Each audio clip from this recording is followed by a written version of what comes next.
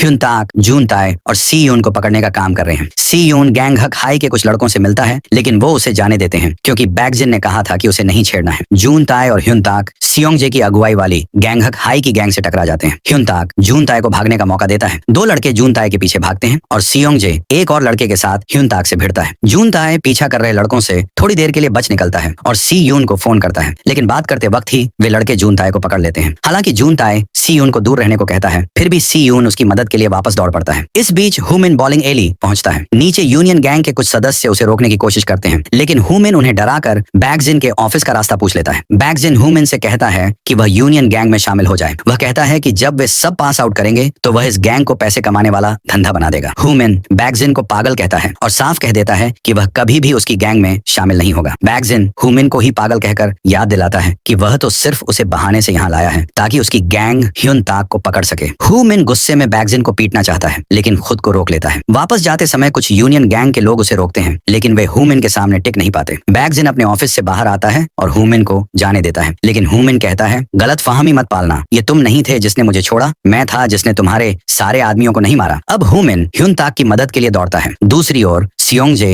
ह्युन ताक को बेरहमी से पीट रहा है और बाकी लड़के उस फाइट का लाइव वीडियो बना रहे हैं। जून ताई किनारे पर खड़ा बिल्कुल बेबस है। सियोन रास्ते में कुछ लड़कों को इस लड़ाई के बारे में बात करते सुनता है और लड़ाई की जगह का पता चल जाता है। वह तेजी से रूफ टॉप की तरफ दौड़ता है, ठीक उसी वक्त जब सियोंगजे पीटे हुए ह्युन ताक और जून ताई की फोटो खींचने वाला होता है। सियोन एक पल भी नहीं गंवाता और सियोंगजे पर हमला कर देता है। दोनों के बीच खतरनाक लड़ाई शुरू हो जाती है। हालांकि सियोंगजे की मार ज्यादा ताकतवर है, लेकिन सियोन बेहद बेरहम तरीके से लड़ता है। उसका मकसद है कि सियोंगजे को बिल्कुल बेबस कर दे। वह सियोंगजे के चश्मे को तोड़कर उसके फ्रेम से उसके पैर में वार करता है। लड़ाई जारी रहती है और सियोंगजे को मजा आने लगता है। वह चाहे जितना भी सियोन को मारे, सियोन बार बार उठ खड़ा होता है और उसकी आंखों में कभी डर नहीं दिखता। सियोंगजे सियोन को जानलेवा चोट देने की सोचता है, लेकिन सियोन उसकी चाल को पहले ही समझ लेता है और हमला कर देता है। दोनों थककर जमीन पर गिर जाते हैं। दूर से पुलिस की सायरन सुनाई देती है। उसी वक्त हुमिन रूफटॉप पर पहुंचता है। वह सियोन के पास दौड़ता है, लेकिन सियोन उसे सू हो समझ लेता है। वह सू हो से कहता है, मैं फिर से लड़ाई में पड़ गया, माफ करना, और फिर बेहोश हो जाता है। फिर हम एक फ्लैशबैक देखते हैं जहां वॉलंटियर डे पर सियोन और हुमिन एक दूसरे को बेहतर तरीके से जान रहे होते हैं। हुमिन सियोन को बताता है कि ह्युन ताक पहले एक ताइक्वांडो चैंपियन हुआ करता था, लेकिन उसकी वजह से ही ह्युन ताक को एक गंभीर चोट लगी, जिससे उसका करियर खत्म हो गया। हुमिन कहता है कि उसे आज भी इसका पछतावा है। भले ही ह्युन ताक अब ठीक है, लेकिन उसका गिल्ट खत्म नहीं होता। सियोन भी हुमिन की भावनाओं को समझता है, क्योंकि उसे भी अपने दोस्त सूहो के साथ हुई घटना को लेकर अपराध बोध है। वर्तमान समय में सियोन हुमिन के घर में उठता है। जब पुलिस छत पर आई थी तो दोनों किसी तरह भाग निकले थे। हुमिन ने बेहोश सियोन को अपने घर लाकर उसकी चोटों की देखभाल की और उसके होश में आने का इंतजार किया। हुमिन सियोन से वादा करता है कि अब वो ऐसा कुछ दोबारा नहीं होने देगा। सियोन उसे समझाता है कि लड़ाई किसी भी चीज का हल नहीं है, क्योंकि इससे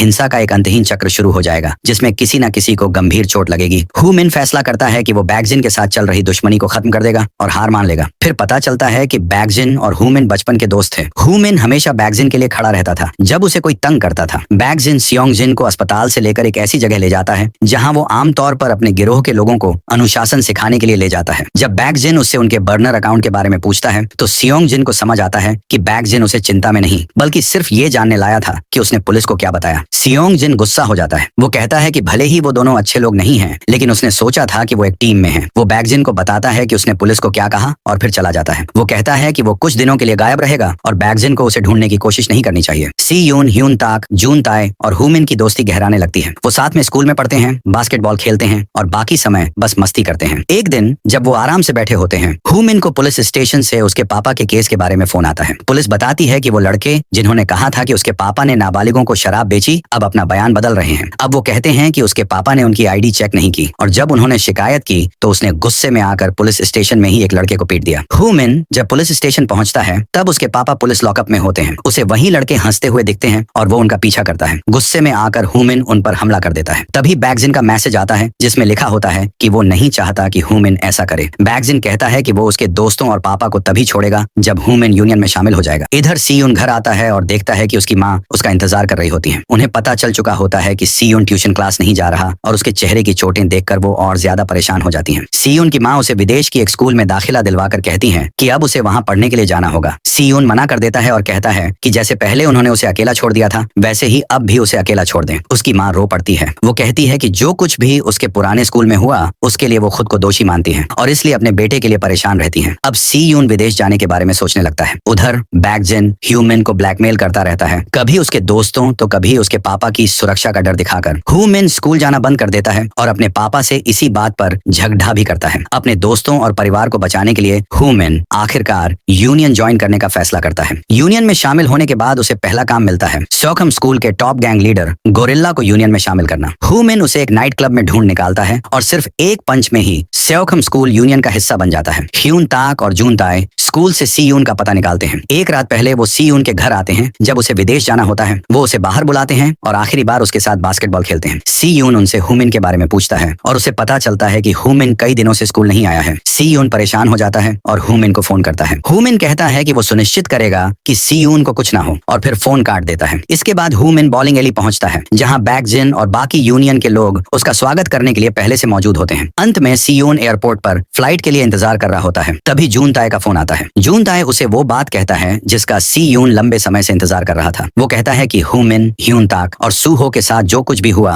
वो सी यून की गलती नहीं है। इन शब्दों को सुनकर सी यून का मन बदल जाता है और वो विदेश नहीं जाता। सी यून अपने दोस्तों ह्यून ताक और जून ताए से कहता है कि उन्हें हू मिन को वापस लाना ही होगा। उन्हें पता है कि ह्यू मिन यूनियन में शामिल हो गया है और उसने ऐसा इसलिए किया क्योंकि उसे उन लोगों के साथ हुई घटनाओं का गिल्ट है। उधर हू मिन अभी भी बैगजिन का काम कर रहा है। वह एक और स्कूल को जबरदस्ती उनके गैंग में शामिल करवा देता है। बैगजिन उसे इस काम के बदले पैसे देता है। हू मिन के पास पैसे लेने के अलावा कोई चारा नहीं है क्योंकि उसके पापा को पुलिस स्टेशन में फाइन भरना है। हू मिन को याद आता है कि जब वह छोटा था और उसने बैगजिन को लड़ना सिखाया था तब वह इतना बुरा इंसान नहीं था, लेकिन अब वह बहुत बदल गया है। इसी बीच सी यून और उसके दोस्त हू मिन के घर पहुंचते हैं। हू मिन के पापा उस पर चिल्लाते हैं और कहते हैं कि वह एक निकम्मा है, ठीक अपनी माँ की तरह जो कभी उनकी बात नहीं सुनती थी। सी यून इसका विरोध करता है। वह कहता है कि हू मिन बहुत अच्छा इंसान है जो अपने दोस्तों की परवाह करता है, स्कूल में सबके साथ अच्छे से रहता है और अगर उसके पापा को वह बेकार लगता है तो शायद गलती उनके नजरिए में है। यह सुनकर हू मिन का पापा उन्हें घर से बाहर निकाल देता है। इसके बाद लड़के हू मिन को ढूंढना जारी रखते हैं। अब वे ह्योमान से पूछते हैं। वह उन्हें यूनियन के बारे में और जानकारी देता है। उसे पता है कि बैगजिन और यूनियन गैंग असल में सीईओ चोई के लिए काम करते हैं। ये वही गैंग लीडर है जिसके पास वह बॉलिंग एली है जिसे बैगजिन संभालता है और साथ ही एक मोटरसाइकिल कंपनी जो डेसुंग कंस्ट्रक्शन के नाम पर रजिस्टर्ड है। बॉलिंग एली असल में एक दिखावा है जहां पैसे की हेराफेरी, मनी लॉन्ड्रिंग होती है। बैगजिन ने यूनियन गैंग इसलिए बनाया ताकि स्कूल के लड़कों को अपने अधीन लाकर उनसे काम करवा सके। ये लड़के बॉलिंग एली में कानूनी तौर पर पार्ट टाइम नौकरी करते हैं लेकिन अंदर ही अंदर चोई के गलत कामों में लगे रहते हैं। यूनियन गैंग मोटरसाइकिल चुराता है। वे इन चोरी की गई बाइक्स को डेसुंग कंस्ट्रक्शन में ले जाकर नई बाइक की तरह तैयार करते हैं और फिर इन्हें ब्लैक मार्केट में बेच देते हैं। कुछ समय बाद यूनियन गैंग इन्हीं बेची गई बाइक्स को दोबारा चुरा लेता है, फिर से उनमें नया पेंट और नंबर प्लेट लगाता है और दोबारा बेच देता है। इस धंधे से बहुत सारा पैसा आता है जिसे बैगजिन बॉलिंग एली के जरिए साफ करता है। यूनियन गैंग के लड़के सिर्फ पैसों के लिए ही वहां नहीं रहते बल्कि सीईओ चोई उनके सारे अपराधों का रिकॉर्ड रखता है जिससे वे डरते हैं। सी यून अब तय करता है कि वह बैगजिन से सीधे बात करेगा। वह ह्यून ताक और जून ताए से कहता है कि जब तक उसकी खबर ना आए तब तक कोई कदम न उठाएं। वह बैगजिन को ढूंढते हुए बॉलिंग एली पहुंचता है और देर रात तक इंतजार करता है। इसी बीच ह्यून ताक और जून ताए उसकी बात नहीं मानते और चुपके से डेसुंग कंस्ट्रक्शन में घुसपैठ कर लेते हैं। बॉलिंग एली में बैगजिन लौटता है और देखता है कि सी यून उसका इंतजार कर रहा है। सी यून उससे हू मिन के बारे में पूछता है और जानना चाहता है कि वह हू मिन के पीछे क्यों पड़ा है। सी यून सोचता है कि हू मिन ही एकमात्र इंसान है जो बैगजिन को